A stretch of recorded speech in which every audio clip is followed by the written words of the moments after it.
And thank you so much. Pati bang palakpan ng Panginoon. So, is God good? All the time, God is good. Meron pong parang LSS matawag doon. Laging umaano sa isip ko. Okay? Yung bang wene. Okay, wene. Alam niyo ba yun? Wene. Prize. Pambira, ilang linggo na lang. Tawa, 2 weeks, 1 week na lang is bare months na. Sabi mo sa katabi mo, Happy New Year! Okay, Happy Christmas! Grabe, no? Ang bilis ng panahon. Now, guys, gusto ko lang ating isipin nyo ito, ha? Tayo ay nasa August na, and then by next week ay bare months na. Parang kailan lang, nag-celebrate tayo ng New Year at Christmas nakaraan, tama? Pero grabe, now, tingin mo sa katabi mo, alam mo, sabi mo sa kanya, tumatanda ka na. Yan, nagkakaedad na tayo, nagle-level up na tayo. Nako, tinitingnan ko kanina, especially kahapon, nagulat ako kasi daming youth. Para nabulaga ako. Sabi ni Jackson, bulaga! Dami. Pwede ba tayong palakpakan yan? Lahat na surprise ako. Sabi ko, Lord, grabe. Sige, salamat dahil pag ikaw pala ay pinanganak ng 1980s at lumaki ng 90s hanggang ngayon, nakakatuwa, halos ilang generation na ang nakita ko. Tama? May Generation Y, may Millennials, di ba? Merong Alpha at may Gen Z. So naabutan ko yon at nakita ko yung differences at yung paglago, especially ng mga Kristiyanong tumagal na. Church, ngayon, pag-uusapan natin yung topic o series na bago, yung Think Ahead. Sabi mo nga, Think Ahead. Okay? Sabi mo sa sarili mo, Think Ahead. Wala nang sumusunod. Sabi mo sa katabi mo, Think Ahead. Sabi mo nga, Think Ahead. Ibig sabihin, advance ng mag-isip. Alam ko, church, alam nyo, nakakatuwa, pag-uusapan natin ngayon yung buhay ng isa sa pinaka-favorite kong karakter na walang iba kundi si David, yung Book of Psalms, yung psalmist na sinasabi nila. Alam niyo, itong pinag-aaralan ko this week, yung a man after God's own heart. Pag sinabing a man after God's own heart, walang ibang tinutukoy dyan kundi si David. For this week, last week, pinag-aralan ko at nakita ko na, Lord, sana ang prayer ko ay maging kagaya ni David na ikaw yung hinahanap niya at walang ibang iisipin maghapon kundi ikaw lang. Yung focus ng isipan ko kundi sa inyo lang. Okay? Alam mo, guilty as charged. Ang daming pumapasok sa isipan natin. Tama? Ang daming mga trials, challenges, ang daming mga problema na minsan nakalimutan natin mag-think ahead na kagaya ni David, simula pa lang ng pagkabata niya, okay, ginugol yun na yung oras niya sa pagkakilala sa Panginoon. The reason why, dumating yung mga yung challenges sa buhay niya at tinawag siya a man after God's own heart kasi nga meron siyang tinatawag na intentional attitude o karakter na wala madalas sa bawat isa. Okay? Including me bilang isa niyong pastor. Lahat tayo dapat magkaroon ng intentionality or intentional mindset. Sabi dito sa inyong notes, mamaya bibigyan namin kayo, there is no such thing, pakibasa, as intimacy without intentionality. Hindi mo madidevelop yung intimate time mo with the Lord, hindi mo madidevelop yung intimate time mo with your family or with your wives, husbands, or with your son kung hindi tayo intentional. Okay po ba yun? Kaya tinawag si David na a man after God's own heart kasi intentional si David. At nakakatuwa, yung buhay niya hanggang ngayon ay itinuturo pa rin sa atin ng Panginoon at nagiging guidelines sa bawat Kristiyano. Now, church, sabi mo sa katabi mo, intentional. Sabi mo, be intentional. Please, tapakitakpik. Sakalin mo siya, okay? Sakalin mo nang maramdaman mo yung bang babaon yung kuko mo. Sabi mo, be intentional. Now, church, tingay sa akin, kagaya na sinabi ng Apostol Pablo, alam naman natin yung tama, pero hindi natin nagagawa. Di ba? Sabi nga kanta ni Andrew A. Lagi ko kinakanta, di ba? Gusto kong bumait, pero di ko magawa. Dapat sa'yo pasabugin ang mukha. Di ba mga ganon? Alam naman ng mga tao, alam ng mga Kristiyano, pag ikaw ay gagawa ng tama, meaning yung tama sa harap ng Panginoon, church, alam niyo ba ang made-develop sa atin? Yung joy. Yung heart na longing lagi sa Panginoon. If you read this verse in Psalm 27 verse 4, now church, listen to this. Alam mo, ito yung prayer ko. Okay, ito yung prayer ko na sana maging prayer ninyo, okay? At ang prayer ko na bawat Kristiyano. Pero, nahuliligaw kasi nga mali na yung focus, mali na yung desire. Okay po ba yun? Sabi nga niya, delight yourself in the Lord and He will give you what? The desires of your heart. Sabi sa Psalm 37. Now, church, listen to this. Ang desire ng puso natin is makilala kung sino yung Diyos na sinasamba natin. Now, church, tingin sa akin. Pag nakilala mo ang Diyos na sinasamba mo at yung Diyos na lumikha ng lahat, na kaibigan, iba yung magiging desire ng puso mo ngayon. Hindi na yung makamundo, kundi yung desire mo na sundin at tingnan yung Diyos na napakalaki. And church, tingin sa akin, pag nakilala mo yung Diyos, na kung sino sinasamba nung nila Abraham, Isaac, and Jacob, na kung saan Diyos din natin ngayon. Now, kaibigan, now listen to me. Walang imposible para sa Kanya. Amen? Kahit na tigas ng puso ng tao ay kayang basagin ng Panginoon kung naniniwala kang walang imposible sa Panginoon. Are we clear? Ito yung prayer ko. Sana maging prayer, sinabi ni David, one thing, isang bagay lang, one thing I ask from the Lord is, this only do I seek, that I may dwell. Wow!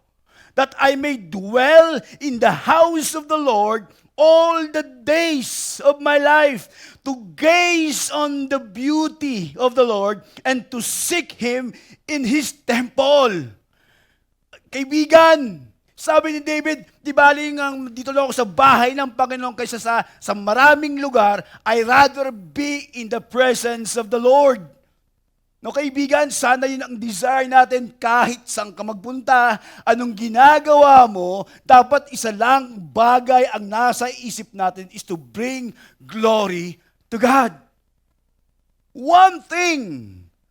Di ba ano yung one thing na dinidesire mo ngayon?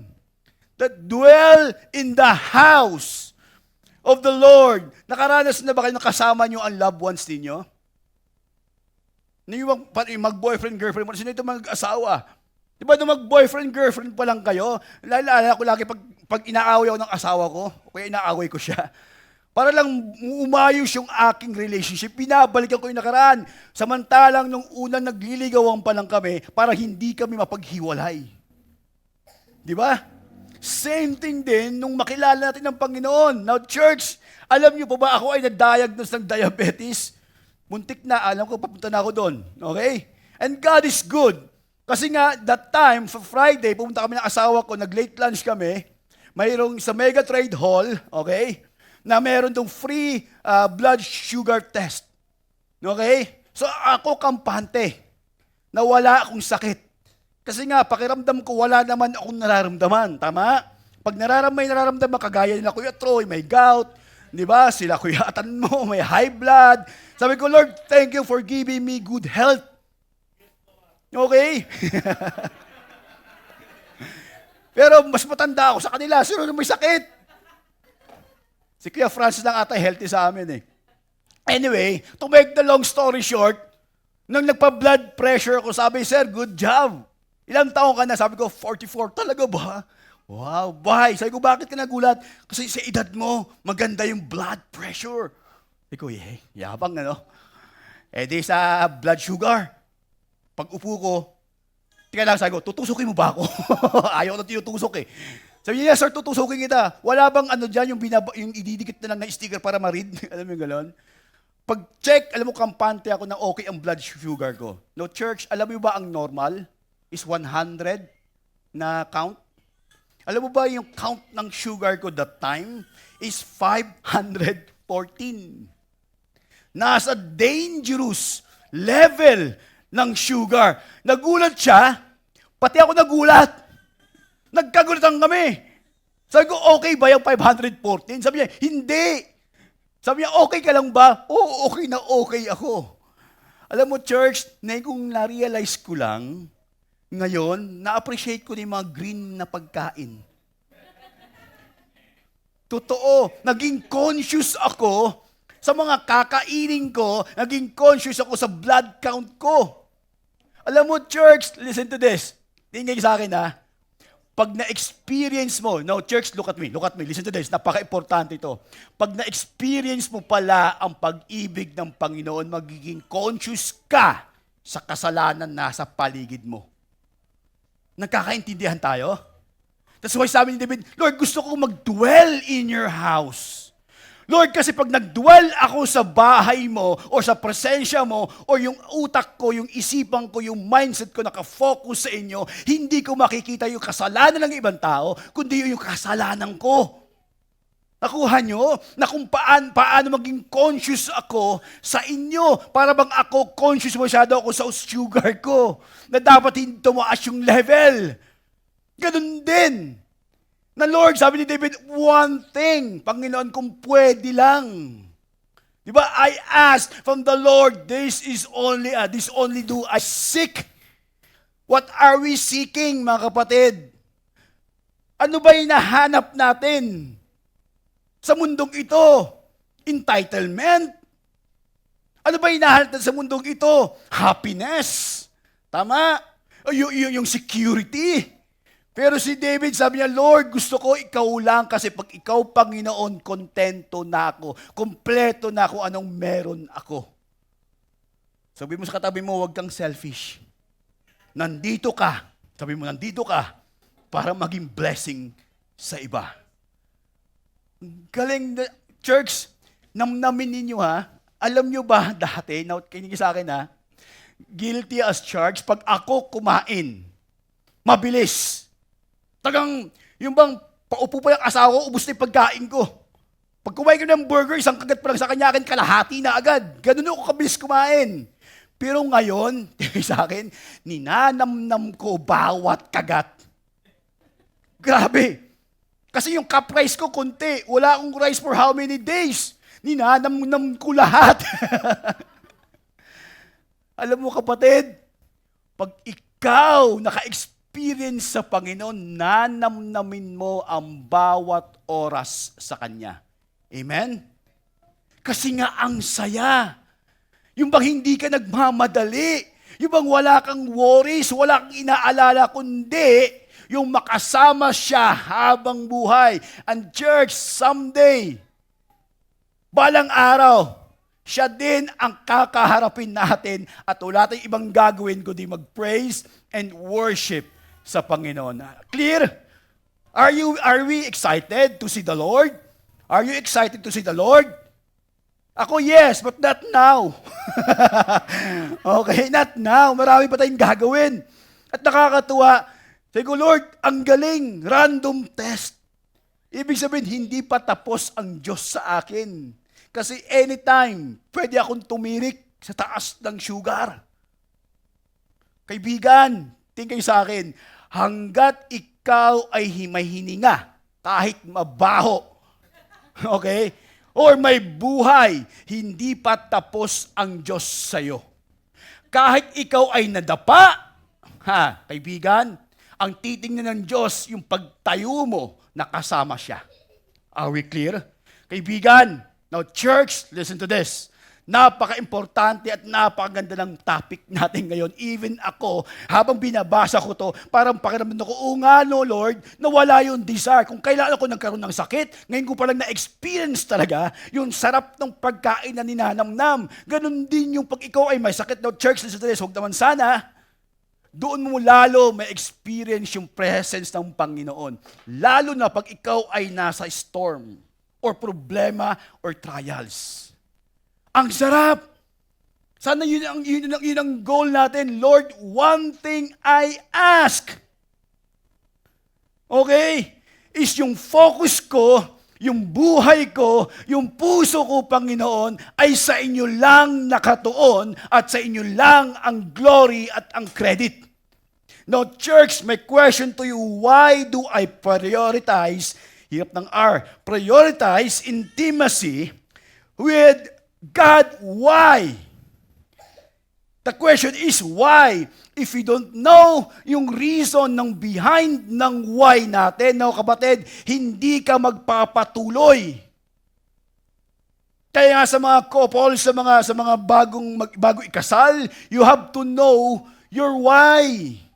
Kasi pag dumating yung problema, babalik ka dun sa why mo. Bakit mo siya minahal? Bakit mo siya pinili? Kasi nga pag alam mo yung why mo, wala kang reason para hiwalayan or mag-away or magkaroon ng problema. Amen ba yun?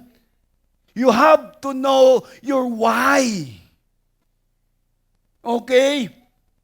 Ang problema sa atin, mga kapatid, wala tayong foundation.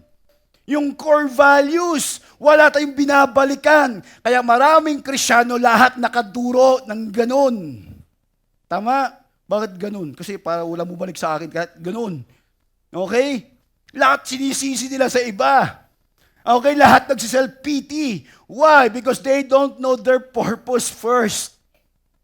Yung plan ng Panginoon, why do I need to prioritize God? Yung intimacy with God. Number one, I am desperate, like David, for God's presence. Now, my question to you is, are you desperate sa presence ng Panginoon? Yes or no? Sige nga, rate yourself from 1 to 10. Okay? Sinabi ko nakaraan, huwag nyo i-rate ng 1 kasi pang demonyo yon. Huwag naman 10 kasi nga pang perfect yun, okay? Rate yourself from 1 to 10. If you rate yourself 1, you are Satan. Okay, 0. You're just kidding. But rate yourself, do I desperately maramdaman ko yung presence ng Diyos? Now, kaibigan, now look at me. Tingay sa akin. Halimbawa, si AJ, longing for my presence, ibibigay ko. Okay? Pag meron siyang problema o nagkamali siya, mararamdaman niya ang presensya ko. Yes or no? Hindi lang yung presensya ko, pati yung palo ko. Totoo? No, kaibigan, tingin sa akin. Some of us praying for God's presence. Nung binigyan ka ng problema, aayaw ka. Sumusuko ka. Hanap mo is presence ng Panginoon. Pag kinokorek ka, inaayos ka, aayaw-ayaw ka, and then gusto mo ng God's presence, nakuha nyo? Yung doktor ko, yung pinsan ko, nutritionist, okay? Nutritionist, okay? Lagi nagte-text, kamusta yung dugo mo? Sabi ko, gusto ko mag-diet. Ito yung answered prayer for diet. Kailangan mo ng taong alam paano mag-diet. So church, kung gusto mo mag-grow, alamin mo kung sino lalapitan mo. Are we clear? Like David, Lord, I am desperate for your presence. That's why I want to dwell. One thing I ask, Lord, I want to dwell in your temple. I want to stay in your presence because, Lord, with you, with your presence, ay pambihira. Nandun yung joy. Madedevelop yung character. Are we clear? Now, kaibigan, now look at me ha. Tingin sa akin. If you are in the midst of trials, alam mo ang unang iniisip natin, ano agad? Palagay mo. Bakit ako? Naniniwala ko kung bakit ka may ganyang problema, hindi lang dahil may kasalanan ka, kundi dahil iminomold ka ng Diyos para sa greater ministry ahead. Para yung buhay mo maging maayos para dun sa mga taong nangangailangan na kagaya ng situations na meron ka din. Kaibigan, huwag niyong i-pursue yung makamundo o yung bagay dito. I-pursue natin yung presensya ng Panginoon. Are we clear? Malinaw ba? Ang sabi dito ni David in Psalm 63 verse 1 to 3. Now, church, read this together with me. You, God, are my God. Twice na binanggit yung word na God. Earnestly I seek you. I thirst for you. My whole being longs for you. In a dry and parched land where there is no water. Now, kaibigan, David that time was in the wilderness of Judah. Nagtatago kasi nga hinahunting siya ni Absalom, nung anak niya. Sabi niya, Lord, kayo lang yung magiging sandalan ko because sinabi ni David, you are my strong tower. You are my rock and my salvation. Lord, you are my shepherd. Grabe yung puso ni David. Now, kaibigan, look at me. Pag ikaw ay nasa dry land, kagaya ni David, na wala nang matatakbuhan, wala nang mahasahan, sa Panginoon ka, lagi tumakbo at sasabihin ko sa iyo, laging merong victory at the end. Pag ang sa Diyos ikaw lumapit. Ang problema, maraming tao, walang pera, sa Bombay kumakapit. Grabe, no? Gusto natin ng instant solution. Tama? Pero ayaw natin pagdaanan yung molding. No, kaibigan, pag minold ka ng Diyos, ay nako, kahit anong bagyong dumaan sa'yo, tatawanan mo lang kasi kasama mo ang mas malaki pa sa bagyo. Amen? Grabe, no? You, God, are my God. Church, personalized. Sinabi ni Lord, ikaw yung Diyos ko. Okay? Earnestly I seek and I thirst for you, my whole being, grabe, belongs to you or longs for you in a dry and parched land where there is no water. Now, church, and again, sasabihin ko sa inyo, ang pinaka-parched land ko, yung dry water ko is yung 2020. Grabe! At yung isa sa pinaka-parched and dry land ko, yung time na desperate na ako, na hindi na ako makagraduate because of my kaso sa school na deadly weapon at shabu, na Lord, this time, susubukan naman kita. Kaibigan, hindi nagkulang ang Diyos hanggang ngayon. At hindi ako pinabayaan ng Diyos hanggang ngayon. Kahit na may mga shortcomings akong nagagawa sa Kanya, nandyan pa rin yung grace and blessing ng Panginoon. Na kapatid, may question to you. May question to you. Nagkulang ba ang Panginoon sa'yo? Yes or no? If no, then ano yung ginagawa mo ngayon para lalong mag-grow yung relationship mo sa Kanya? Upang lalo mo siyang makilala. And sabi din doon sa next verse, I have seen you, grabe no? Sinabi ni David I have seen you in the sanctuary and beheld your power and glory because your love, now church, say this with me, mas malakas, because your love is better than life, my lips will glorify you. Ang galing! The reason why nag-glorify ni David yung Panginoon ng tama kasi na-mold yung kanyang karakter. Yung trust and obedience na sa Panginoon ay grabe. Sana yun ang prayer natin, because your love is better than life. Sa layman's term, Lord, your love is better than my pride. Tama? Lord, your love is better than my yung anong meron ako. Kapatid, Now, pag tinanong ng Diyos, no? Pag pumunta dito si Jesus Christ, bubuksan yung puso natin, yung Diyos. Anong meron dyan? Alam mo, ang pinaka-best na pwede natin ibigay sa Panginoon, walaan nyo, ano? Broken spirit. And a contrite heart. Yan ang gusto ng Diyos. Ibigay mo, problema mo, yung pain mo, yung hurt mo sa akin. And church, doon mo makita yung miracle na pagkilos ng Diyos sa buhay mo. And pangalawa, I am desperate for God's word.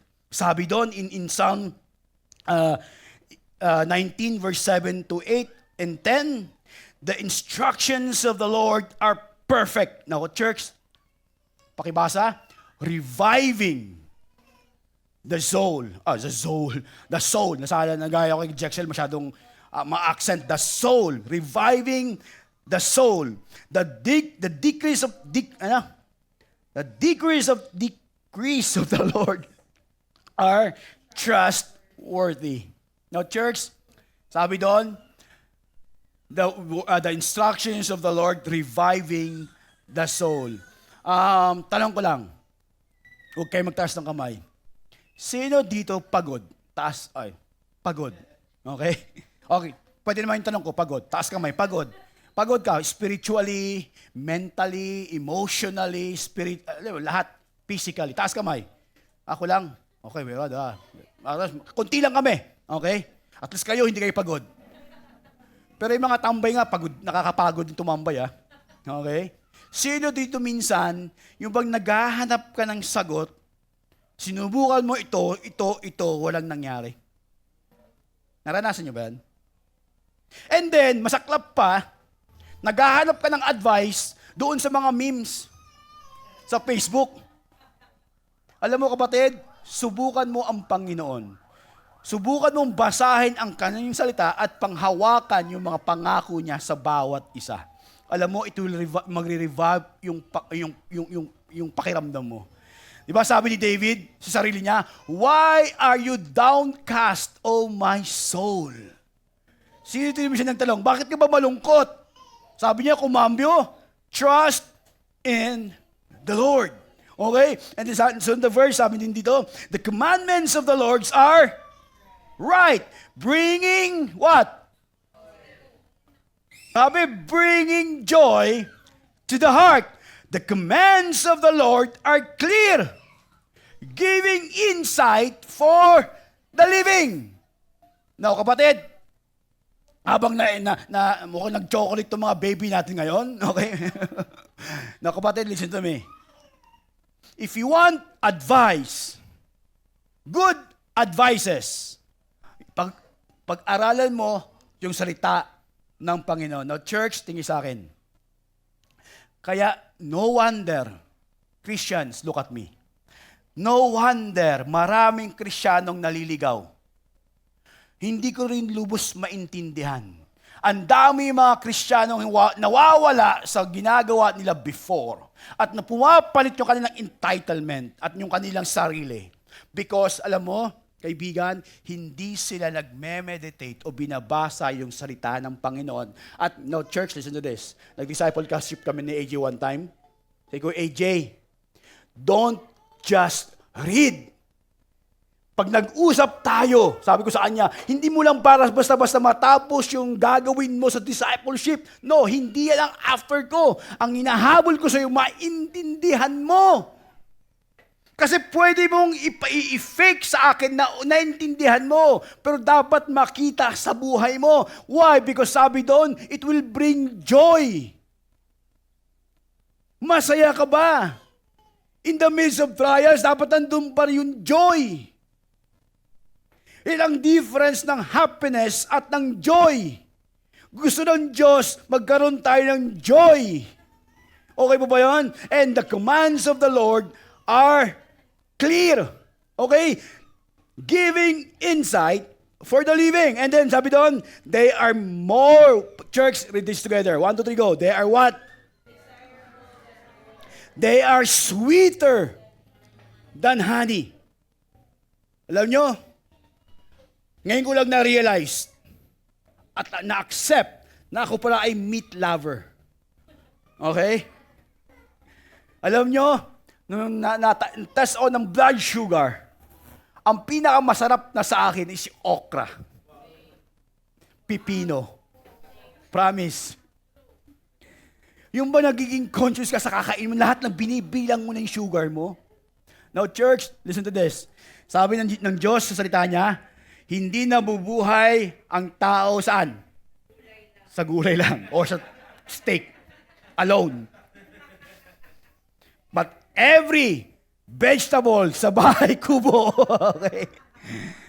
Pero kapatid, napaka-importante ng salita ng Panginoon. Sabi ni David, how can a man stay pure? Question mark. Sabi niya, by living according to your word. Now, kaya hindi tayo makapag-decide, makapag-isip ng mabuti kasi hindi natin binubuhay o sinasabuhay o binabasa yung salita ng Panginoon. Kapatid, kung ano yung pinapasok mo sa isipan mo, yan din lalabas sa'yo naturally. Tama? May kilala ba kayong taong laging galit? Bigla ko naisip din. Joke lang. Okay? May kilala ba kayong mga taong laging negative? Ay, grabe. Kasi ngayon ang pinapasok nila negative. At hindi nila namamalayan na nagiging defensive sila sa attitude nila. Pero kapatid, pag ang Diyos, salita ng Diyos, ang pinemeditate natin, lalabas sa atin yung tinatawag na joy. Okay po ba yun? And then pangatlo, I am desperate. Now church, pakisabi, pakilakas. Desperate for God's church. If you read in Psalm 122 verse 1, pakibasa, pakilaksan. I rejoiced with those who said to me, let us go to the house of the Lord. Kabigan, sino dito excited tuwing linggo na sisimba ka tuwing linggo? Taas ang kamay. Sino din dito excited na gagawa ka ng alibay na hindi ka makapagsimba? Actually, marami may sakit ngayon. Sabi ko kanina, ano sakit, Pastor? Sunday sickness. May Monday sickness, anyway. Now, church, tingin sa akin ha. Alam niyo ba gaano ka-importante ang presensya niyo sa pagsamba? Alam niyo ba na hindi mo alam, at ipapaalam ko sa iyo, yung presensya mo, okay, nandinudulo kita, okay? Presensya mo ay blessing sa katabi mo. Totoo yan. Yung presensya nyo ay nagiging blessing na hindi nyo alam na nagmi-minister na kayo sa ibang tao. Makita lang kayo sa loob ng panambahan na sabay-sabay mag-worship, sabay-sabay makinig, magkakaroon ng fellowship kumbaga. Alam mo, nagbibigay kayo ng saya, galak sa bawat isa. Hindi mo lang alam. Sabi mo sa katabi mo, kasi wala kang alam. O di mo inaalam. Now, church, lagi namin ito sinasabi mga pastor, go to church, hindi lang para ma-blessed, but be a blessing. Every Sunday, sabi ni David, nagkakaroon ng rejoicing. Lumalaki yung puso ko every time may mga tao nagsasabi sa akin, punta tayo sa templo ng Panginoon. Mga kapatid, mga lalaki lalo, nako, starting today, sana i-lead natin lagi yung family natin sa Panginoon. Mabuti nga sa City Light, wala tayong attendance check, tama? Walang nag-attendance check dito. Okay, absent ka. Okay? Yung ikapu mo, walang ganon. Okay? Walang ganon. Kung baga, papapansin nyo, come as you are. Why? Hindi kami istrikto, hindi ako istrikto. Okay? May nagsabi sa akin, Pastor Joe, paano ka mag-preach? Ito, casual. Bakit? Isa gusto ko, pakilam mo. Di ba? Punta ka lang dito. Pero maging blessing ka dapat sa iba. Yung bang konting pagkamay, No, kaibigan, alam mo, natutuwa ako sa mga Kristiyano. Ang tagal-tagal na. Yung ibang wini-welcome nila yung mga bagong dating, tinatapik man lang sa balikat. O kaya yung Pilipino na bate. Sabihin, doon ka upo. Welcome nyo naman sila. Pwede ba yun? Sabi nyo sa katabi mo, I welcome you. Di ba? Minsan nga, sabi ko sa RTW, kanta ka tayo, there's a welcome here. Di ba? There's a welcome here. Anyway, I rejoice with those who said to me, let us go to the house of the Lord forever. Now, church, pwede ba natin itong basahin? The righteous are planted in the house of the Lord. Now, church, listen to this. They will flourish in the courts of our God. Now, tingin sa akin. Pag matagal ka na palang Kristiyano, at lagi kang nasa simbahan, at mukha ka ng simbahan, taong simbahan. Now, kaibigan, look, tingin me, dapat pala sa'yo nagfo-flourish. Nagbubunga. Ibig sabihin, yung mga Kristiyanong ang tagal na walang bunga, hindi planted. Churchgoer lang. Nakukuha niyo ako? Tanungin mo yung sarili mo, nag-flourish ba ako? Nagbubunga ba ako? Naging kagamit-gamit ba ako? Kasi sinabi ni David, ang Kristiyanong planted. Nag-uugat, lumalalim, at nagbubunga. Sa ibang term, tawag niyang palm trees. Pag sinabing palm trees, ibig sabihin, naging blessing ka sa surrounding kasi nga, nagiging lilim ka sa kanila. At nagbibigay ka ng prutas doon sa mga taong gutom. Hindi lang physically, pati spiritually. Now, tanongin mo yung sarili mo, nagbubunga ba ako? Di ba? Planted ba ako? Sa salita ng Panginoon, planted ba ako sa kanyang fellowship? Planted ba ako sa church?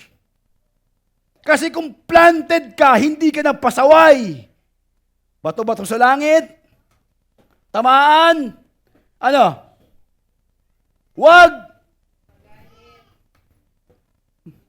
Kaibigan, sana oras na. Kasi doon, planted. If you are planted, nakakatuwa yung kahapon, nagkalkal na may asawa ko ng lupa, ng mga kanyang halaman, planted, mga bagong, alam mo yun, buhay, nagkakaroon ng bunga, nagkakaroon ng usbong. Tingnan mo yung katabi mo, nagbubunga ba yan? Hindi, huwag mo nagtingnan.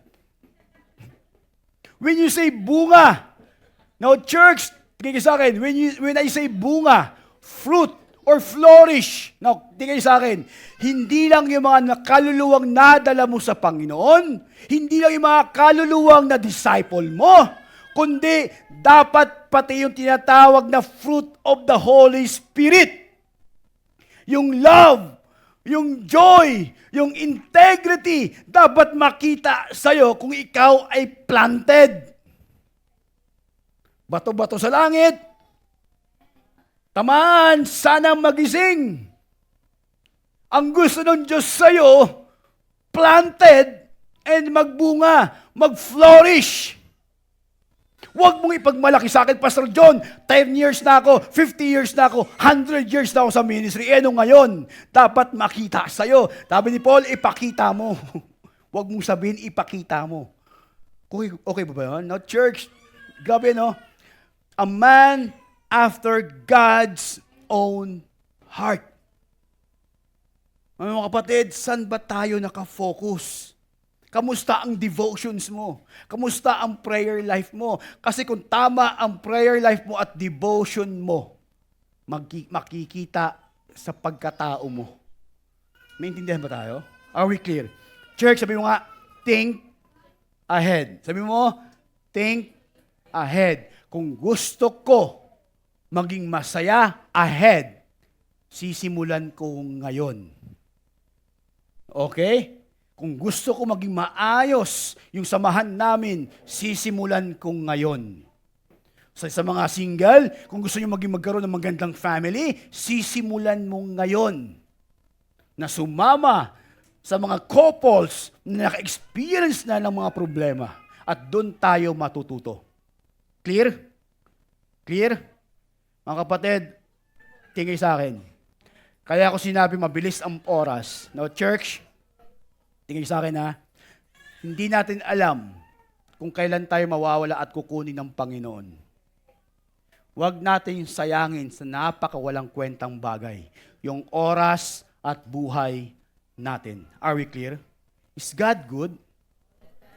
All the time, God is good. But